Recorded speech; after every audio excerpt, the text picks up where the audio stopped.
Olá, pessoal. Vamos retornar nosso curso de mandado de segurança, agora com a aula número 3. Nesta aula número 3, nós vamos concluir o raciocínio do conceito de direito líquido e certo, fazer algumas críticas à legislação do mandado de segurança e depois nós vamos entrar num tema extremamente interessante, que é o uso atípico do mandado de segurança, especialmente quando se fala de mandado de segurança contra ato legislativo e contra ato jurisdicional, ok? Então, vocês lembram que no encontro passado nós discutimos o conceito de direito líquido e certo, né? E eu apontei para vocês que a expressão direito líquido e certo a rigor, ela não é adequada, levando em conta que a liquidez e certeza, a rigor, dizem respeito aos elementos fáticos. Então, seria fato líquido e certo, ligado à prova pré-constituída. Perfeito. Além disso, o direito líquido e certo está ligado ao prazo. Usando aí o raciocínio que quis o legislador, inclusive esse prazo de 120 dias foi declarado constitucional ainda na redação da lei 1533, foi declarado constitucional pelo Supremo Tribunal Federal, mas de qualquer maneira a impetração com esse prazo de 120 dias é uma forma de tornar o direito subjetivo qualificado. Ultrapassado esse prazo de 120 dias, a parte ainda tem o direito subjetivo de demandar contra a fazenda, etc., mas perde a hipótese diferenciada do uso do mandado de segurança. Então, eu lembro da história do marinheiro Popeye, depois dos 120 dias, deixa de ter a força excepcional e volta a ter um tratamento regular, digamos assim. E aí a parte teria mais o prazo para impetrar ou para ajuizar uma ação de conhecimento, que seria o prazo de mais 5 anos, ou até 5 anos, melhor dizendo. Pois bem, numa aula própria, nós vamos discutir os aspectos ligados à contagem desse prazo. Como é que eu conto esse prazo em ato omissivo? Tem entendimentos do STJ, como esse do RESP 831/961, que diz que o ato omissivo seria de trato sucessivo, então o prazo se renovaria. A gente vai discutir no item próprio como eu conto o prazo deste mandado de segurança, como eu conto o prazo desses 120 dias. O que a gente vai discutir neste momento, para finalizar a questão ligada ao direito líquido e certo, é a análise do conceito da parte final da decisão. E eu lembro que são 3 situações diferentes. A primeira, a parte impetra o mandado de segurança e não tem prova suficiente, ou seja, falta prova suficiente envolvendo o direito líquido e certo. Nesse aspecto, falta prova suficiente para discutir o direito líquido e certo, nós estamos no campo de admissibilidade. Então, ou por falta de condições ou por falta de pressuposto, tem que ser extinto esse mandado de segurança e não haverá resolução de mérito. O segundo campo de discussão é o mérito propriamente dito. E é o mérito no mandado de segurança, a análise da legalidade do ato que está sendo impugnado, este mérito ultrapassa o limite do mandado de segurança para atingir a coisa julgada, envolvendo uma outra ação, como nós falamos na nossa primeira aula. Então, esse é o mérito propriamente dito. Então, neste universo, se fala em conceder, denegar a ordem, o mandamento constitucional, a ordem mandamental. Então, é neste universo, conceder e denegar, que eu estou no mérito propriamente dito do mandado de segurança. E o terceiro campo é a decadência. E a decadência, a rigor, é procedimental. Então, eu quero conversar com vocês para a gente fazer uma análise crítica à redação do artigo 6º da lei. O artigo 6º da lei, está aqui no canto aí do nosso slide, o artigo 6º da lei tem 2 parágrafos que eu queria conversar com vocês. O primeiro é o parágrafo 5º, que diz assim: denega-se o mandado de segurança nos casos do 267 do CPC velho. E aí eu já faço uma pergunta que está aí em vermelho. Será que já não seria necessidade de uma nova lei do mandado de segurança? Tudo bem que o CPC de 2015 vai ter um dispositivo lá na parte final das disposições transitórias, vai ter um artigo que vai dizer o seguinte: toda vez que a legislação falar em CPC velho, entende-se CPC novo. Então, o CPC de 2015 teve essa preocupação de atualizar, digamos assim, todas as legislações anteriores ao CPC, a Lei da Ação Civil Pública fala também, e outras leis, atualizar essas leis anteriores ao CPC para dizer que toda vez que elas mencionarem CPC como a Lei 5869 de 73, do CPC de 73, toda vez que ela mencionar CPC de 73, leia-se CPC de 15. Independente disso, por este e por outros tantos motivos, dentre os quais o diálogo necessário às premissas do CPC de 15, o diálogo necessário com as balizas estruturantes do CPC de 15, eu entendo que eu necessito sim, eu estou defendendo isso já há algum tempo, eu preciso ter uma nova lei de MS dialogando com o CPC de 15 em vários aspectos, primazia de mérito, que nós vamos falar logo na próxima aula, em relação à autoridade coatora, vamos falar de primazia de mérito, em relação a negócio processual, prova documental, procedimento, competência, informalidade, enfim, são vários campos que me levam a crer que precisamos de uma nova lei do MS, não apenas nesse parágrafo 5º. Mas vamos lá. Esse parágrafo 5º diz assim: denega-se o mandado de segurança nas hipóteses de distinção sem mérito, que era o artigo 267, leia-se hoje o artigo 485. Eu reputo incorreta a expressão denegar aí. Porque denegar é mérito. Na verdade, o que ele quer dizer aí? Extingue-se o mandado de segurança. Ou não haverá resolução de mérito no mandado de segurança no caso do 485. Pode ser indeferimento da inicial, pode ser inépcia, pode ser qualquer hipótese de impossibilidade de salvar o mandado de segurança. E aí eu tenho que utilizar, penso eu, não a expressão denegar, e sim a expressão extinguir. A expressão não resolver mérito, alguma outra que seja, porque denegar, propriamente dito, é mérito. E olha o parágrafo 6º, que também, no meu modo de pensar, nos traz um equívoco. O pedido de mandado de segurança poderá ser renovado dentro do prazo decadencial se a decisão denegatória não lhe houver apreciado o mérito. Salvo o melhor juízo, a decisão denegatória aprecia mérito. Exatamente a decisão denegatória é a improcedência. A decisão denegatória é o mérito. A decisão denegatória é o encabimento da pretensão do impetrante. O encabimento da provocação judicial do impetrante. Então, reputo que está equivocada essa expressão denegar a segurança, sendo proposta de novo a demanda. Tá? E ele coloca o prazo decadencial. Mas o prazo decadencial não é mérito. O prazo decadencial é requisito de admissibilidade. O prazo decadencial é erro no procedimento. Então, o que ele quer traduzir aí no 5º e no 6º é: não havendo na análise do direito líquido e certo a apreciação da concessão, da denegação, da procedência, da improcedência, isso que ele quer dizer aí, é possível se impetrar de novo o mandado de segurança. É possível impetrar de novo na extinção sem resolução de mérito. E não é possível impetrar de novo em caso de decadência, é a leitura do parágrafo 6º. Mas, a rigor, decadência não denega a segurança, levando em conta que se trata de matéria de procedimento. Tem uma decisão interessante do STJ, que está aqui na outra ponta do slide, também recente, do ministro Sérgio Cuqui, na primeira turma de Direito Público, onde ele denegou a segurança corretamente, aplicando a decadência e corretamente sem resolução de mérito. RMS 44822, Minas Gerais.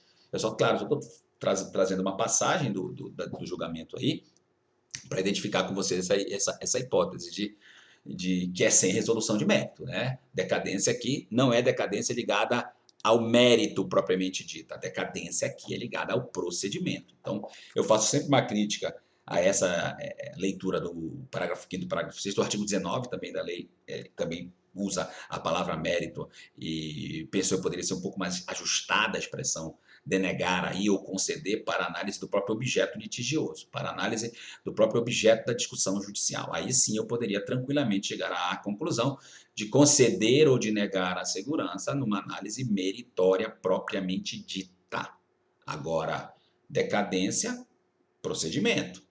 Falta de prova, procedimento. Na falta de prova, parágrafo 6º, eu posso impetrar de novo se eu estiver dentro do prazo decadencial. Agora, Na decadência eu não posso impetrar de novo, eu posso ajuizar uma ação de conhecimento do procedimento comum, e no caso de decadência propriamente dita, ou concessão propriamente dita, eu estou no mérito da discussão do mandado de segurança, então este mérito fará a coisa julgada no mandado de segurança, ultrapassará o limite do mandado de segurança e será impedida a parte de provocar de novo a jurisdição.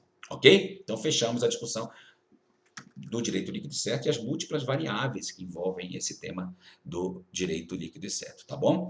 Iniciamos agora, para a gente ocupar essa terceira aula até o final, a discussão. Ocupamos agora o item próprio em que a gente vai falar do uso atípico do mandado de segurança e depois do uso típico do mandado de segurança, tá? Então, o mandado de segurança tem que ter autoridade coatora. O mandado de segurança controla um ato praticado por uma autoridade, um ato do poder público, um ato administrativo, regra geral, e gera um procedimento especial com competência estabelecida na Constituição.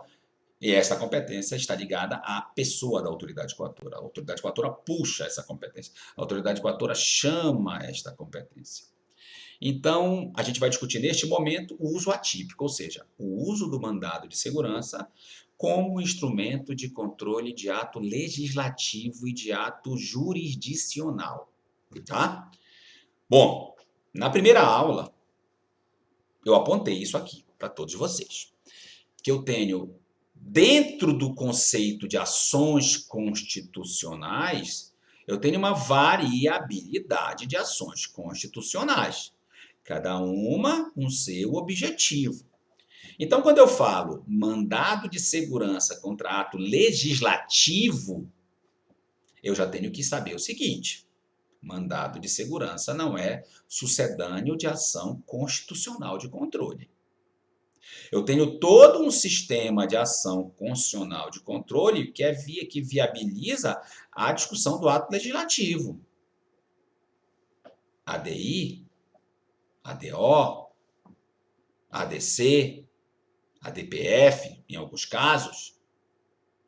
Eu posso impetrar mandado de segurança contra ato legislativo típico. Repito, não é atípico, porque ato legislativo, você pode pensar que é ato do poder legislativo.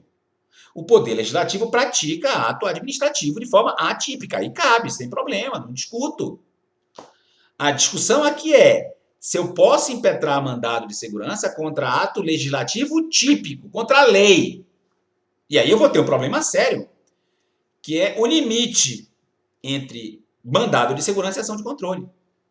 E aí qual é a dica que eu sempre falo, que eu sempre coloco algumas dicas nos nossos encontros? A dica é, eu tenho que analisar o efeito concreto.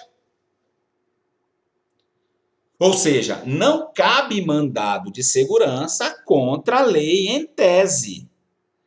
Lei em tese envolve discussão de controle de constitucionalidade. Temos uma súmula no Supremo Tribunal Federal que diz isso. Não cabe mandado de segurança contra a lei em tese. Aí você pode pensar, Henrique, cabe quando? Pode ser de uma lei de eficácia concreta. Pode ser uma lei que atinja diretamente um grupo, uma categoria, uma lei que estabeleça efeitos imediatos para aquele que vai ser prejudicado. Então, lei de eficácia concreta, ela pode ser objeto de mandado de segurança. Agora, é muito comum o nosso judiciário extinguir mandado de segurança, vem aquela história da extinção, né, por encabimento, admissibilidade, extinguir mandado de segurança porque ele pretende discutir lei em tese. E lei em tese não lesa, não traz nenhum tipo de consequência para direito individual. Logo, não cabe mandado de segurança. Aliás, uma decisão interessante do ministro Fux, no mandado de segurança 34432, agravo regimental, dizendo isso. A lei em tese, como norma abstrata, não lesa direito individual. Então, é muito interessante você saber, no caso concreto, identificar se essa lei tem eficácia concreta ou se essa lei é abstrata. E é interessante porque, se tiver eficácia concreta, a legitimidade é ampla. Qualquer um pode impetrar mandado de segurança, desde que demonstre a violação ao seu direito líquido e certo. Mas se for uma lei abstrata, uma discussão abstrata da lei, o controle e a legitimidade já fica restrita pela Constituição. Então, a legitimidade para impetração de mandado de segurança contra a lei de eficácia concreta é aberta para todos nós. A legitimidade para ajuizar uma ação de controle para discutir lei abstrata, né, eficácia abstrata da norma, é a restrição específica prevista na Constituição. Então, a legitimidade é menor, a competência é menor, porque na ação de controle de constitucionalidade a discussão é no Supremo Tribunal Federal ou no Tribunal de Justiça, dependendo do nível de inconstitucionalidade que você esteja tramitando, mas também nada impede que eu discuta a inconstitucionalidade incidenter tantum. Numa ação de conhecimento, eu discuto a inconstitucionalidade incidenter tantum. O que eu não posso é essa vedação da súmula 266, eu não posso impetrar mandado de segurança para discutir lei em tese. Isso é absolutamente vedado.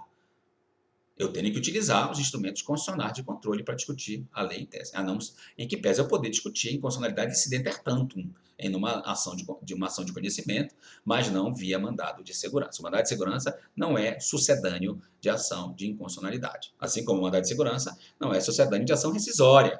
Quando houver uma decisão discutindo decisão judicial, e a gente vai falar daqui a pouquinho isso, inclusive entendimento do STJ, dizendo que o mandado de segurança para discutir decisão judicial tem que ser impetrado no prazo do recurso, que é eventualmente cabível, que seria o embargo de declaração, que cabe contra qualquer decisão. A impetração de mandado de segurança após os 5 dias, por exemplo, do recurso cabível, embargo de declaração, a decisão estaria transitada em julgado e não pode impetrar mandado de segurança como sucedâneo de ação rescisória. Então, tem que saber bem o universo de discussão do mandado de segurança. Regra geral, repito, ele é instrumento constitucional de controle de ato administrativo típico, praticado pelo Poder Executivo.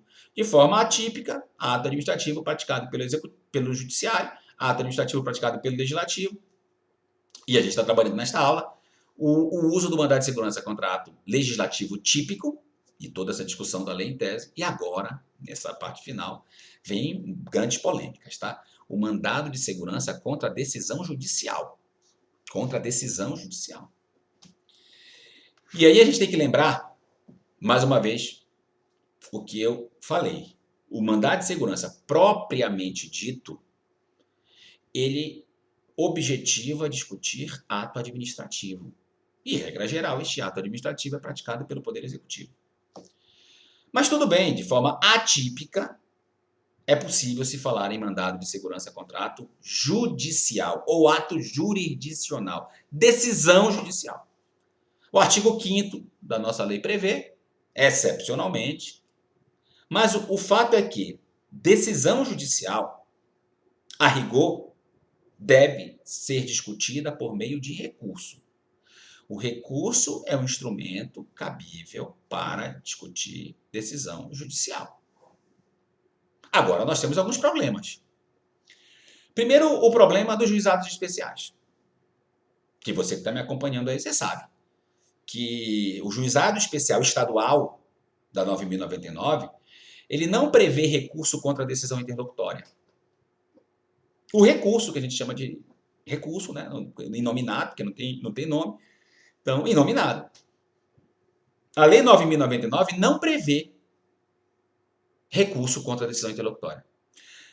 Já a Lei do Juizado Especial Federal e a Lei do Juizado Especial da Fazenda Pública, as duas leis prevêem um recurso contra a decisão interlocutória, lá no artigo 3º. Então, essa discussão que a gente vai travar aqui não seria necessária, em regra, né, quando se tratar de juizado especial fazendário e juizado especial federal, porque lá prevê o agravo de instrumento. Mas aqui no nosso juizado especial estadual, é muito comum a impetração de mandado de segurança. Por quê? Você imagina uma tutela provisória concedida numa ação que tramita no juizado especial, não cabe agravo. Ora, não cabe agravo, vai caber o quê? Então, o primeiro argumento é, a decisão é irrecorrível. Por que não caber mandado de segurança contra a decisão irrecorrível? Então, abriu aqui a primeira discussão. E realmente, nesses anos de vigência aí da lei do juizado especial, nesses muitos anos de vigência, né, lei de 95, a gente vê uma enxurrada de mandado de segurança no âmbito do juizado especial. E aí a gente discute qual é a competência dupla. Se você quiser discutir o mérito da decisão, a competência do mandado de segurança é para a própria turma recursal vinculada àquele magistrado. Agora, se você quiser discutir a própria competência do juizado, aí é Tribunal de Justiça, tem decisões nesse sentido. E a gente costuma, no caso concreto, confundir, né? A gente não pode ter essa confusão. Primeiro, cabe mandado de segurança no juizado especial estadual? Decisão irrecorrível, 1. Teratologia, 2. Teratologia é o que se fala para mandado de segurança judicial. Então, em tese, é cabível mandado de segurança. O que você vai discutir? Você vai discutir a competência errada, a matéria não é de competência do juizado, então é Tribunal de Justiça, para atuação do juizado. Agora, se você quiser discutir a teratologia, o erro da decisão, a violação a direito da decisão, líquido e certo, aí a competência da turma é recursal. Contudo, porém, o Supremo Tribunal Federal, num RE com repercussão geral, que eu já vou mostrar para vocês aqui, consagrou o entendimento de que não cabe mandado de segurança no âmbito do juizado especial. E que caberia à parte entrar com recurso. Recurso quando? Se a decisão é recorrível de imediato. Quando é que eu vou impetrar isso? Quando é que eu vou interpor esse recurso? Daqui a muito tempo, quando eu vou cumprir a ordem judicial? E se houver teratologia? Então, em que pese haver já uma interpretação do Supremo em RRG, com repercussão geral, eu chamo a atenção, quando se fala de decisão judicial, o primeiro nicho de discussão é juizado especial. Por quê? Porque não caberia no juizado especial recurso imediato. O segundo nicho de discussão é a Justiça do Trabalho, a Justiça Eleitoral, esses procedimentos específicos que não admitem recurso de interlocutória. Nesses procedimentos, você tem inúmeras hipóteses de cabimento de mandado de segurança, desde que transite em cima daqueles conceitos, teratologia, absurdo, irrecorribilidade, etc.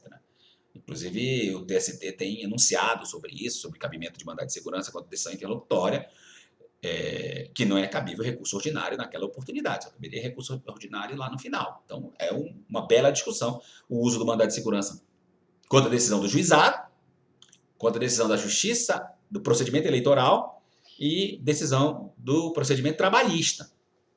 E aí vem onde eu quero chegar com vocês. E no procedimento comum? Sem sombra de dúvida. Aqui, no processo civil, procedimento comum. O nosso legislador de 2015, eu sempre te falo da alma, né? O que ele quis dizer, depois o que o STJ interpretou. O nosso legislador de 2015, talvez inspirado aí nesses 3 sistemas que eu comentei há pouco com vocês, juizado, trabalhista e eleitoral, ele quis estabelecer um rol de recorribilidade. Ele quis estabelecer um rol onde as decisões interlocutórias que estão ali presentes são recorríveis de imediato. E as decisões interlocutórias que não estão no 1015, como é que ficam? Henrique, elas são recorríveis na apelação futura. Mas a gente não pode esperar. Muitas vezes as situações são emergenciais. Imagina a produção de uma prova. O juiz lá no saneamento e organização do processo, lá no artigo 357, o juiz vem e rejeita a produção de uma perícia. Eu não posso esperar essa perícia de um imóvel que está na iminência de desabar até o julgamento da apelação, porque teoricamente teria que alegar isso no 1009, né, lá junto com as razões da apelação. Eu não tenho como esperar. Sem sombra de dúvida, o 1015 é absolutamente criticável. O regime de opção que foi dado ali é absolutamente criticável. Mas eu sempre escrevi isso, desde que o código estava no projeto, eu vinha escrevendo isso. Bom, a partir do momento que não tem recurso imediato, a decisão é teratológica, cabe mandado de segurança. Então eu escrevi já isso. E continuo mantendo esse entendimento. As situações jurídicas que não estão no 1015, as decisões interlocutórias que não estão no 1015 e que necessitem de uma intervenção imediata sob pena de violação a direito líquido e certo, estão sujeitas a mandado de segurança. Então, o Código de 15 criou um problema, que retirou a recorribilidade ampliada que nós tínhamos antes e gerou a possibilidade de impetração de inúmeros mandados de segurança. Só que a nossa jurisprudência nunca foi, digamos assim, unânime em relação ao mandado de segurança contra a decisão judicial. E o STJ começou a se posicionar. Não, pera lá, não vou usar o mandado de segurança, que é uma bazuca em termos de procedimento, para discutir uma decisão judicial que poderia ser agravável. Sem sombra de dúvidas, eu também defendo isso, o regime antigo era melhor. O regime do agravo de instrumento e o desembargador relator, se entendesse que não era cabível, convertia em retido. Mas a partir do momento que o 1015 disse que só eram aquelas as hipóteses agraváveis, poderia o judiciário ampliar, mas foi o que fez o STJ. No tema 988, nós sabemos disso, o STJ ampliou, dizendo que as situações em que a decisão interlocutória não tiver condições, não houver interesse, não houver perda de direito e possibilidade de alegação futura, elas estão sujeitas a agravo de instrumento. Então, o rol taxativo mitigado que veio no tema 988, está no slide aí o número do RESP, já eu vou falar para vocês, trouxe como consequência o esvaziamento do mandado de segurança contra a decisão judicial no âmbito do procedimento comum. Então, nós estamos nesse tema, né? Mandado de segurança contra ato legislativo e contra ato jurisdicional. Então, em relação a ato jurisdicional, a primeira discussão que se faz é essa. A análise do 1009 e do 1015. Ora, se você tem ali as hipóteses restritivas pelo legislador de recorribilidade por agravo de instrumento, é evidente que o que não está no 1015, pelo menos a meu entender é esse, estaria sujeito a mandado de segurança, desde que se estivesse presente os requisitos de uma decisão que eu vou colocar lá na frente para vocês. Mas, contudo, o STJ ampliou o regime da recorribilidade e, claro, atingiu o julgamento do mandado de segurança, a impetração do mandado de segurança contra a decisão judicial. O rol taxativo mitigado lá do tema 988, que foi julgado nesse RESP aqui, 1696396, ele acabou mitigando a recorribilidade por agravo de instrumento e atingindo diretamente o âmbito de discussão do mandado de segurança contra a decisão judicial. Agora, o que é importante vocês saberem, como eu disse há pouco, o uso do mandado de segurança contra ato legislativo e contra ato jurisdicional é um uso absolutamente atípico, é o uso excepcional, ele não é o uso típico do mandado de segurança, o uso típico, característico, é contrato do Poder Executivo. Então, quando eu impetro o mandado de segurança contrato jurisdicional, o STJ reiteradamente, está aqui uma decisão da Corte Especial do final do ano de 2020, uma decisão absolutamente interessante, Corte Especial, quer dizer, gera um precedente horizontalizado aí, ratificando o entendimento que está em vermelho, mandado de segurança, contrato judicial é medida excepcional, cabível somente nas situações em que se puder verificar decisão eivada de ilegalidade, olha os requisitos, ilegalidade, teratologia, abuso do poder, ilegalidade, teratologia, abuso de poder, que importe lesão ao direito líquido e certo, que aí no caso não existiu. Eu ainda aponto mais, tá? E que seja decisão irrecorrível. E que seja decisão irrecorrível, como é a discussão do trabalhista, do eleitoral e a discussão do juizado, lembrando que o Supremo Tribunal Federal, essa parte final do slide, no RE 576847 com repercussão geral, RE 576847 com repercussão geral, ele caminhou em sentido contrário à hipótese de cabimento de mandado de segurança no âmbito do juizado especial. Então, além de todos os requisitos, direito líquido e certo, ato de autoridade, quando se fala de mandado de segurança contra a decisão judicial, você tem que qualificar mais. Teratologia, ilegalidade, abuso de poder e recorribilidade.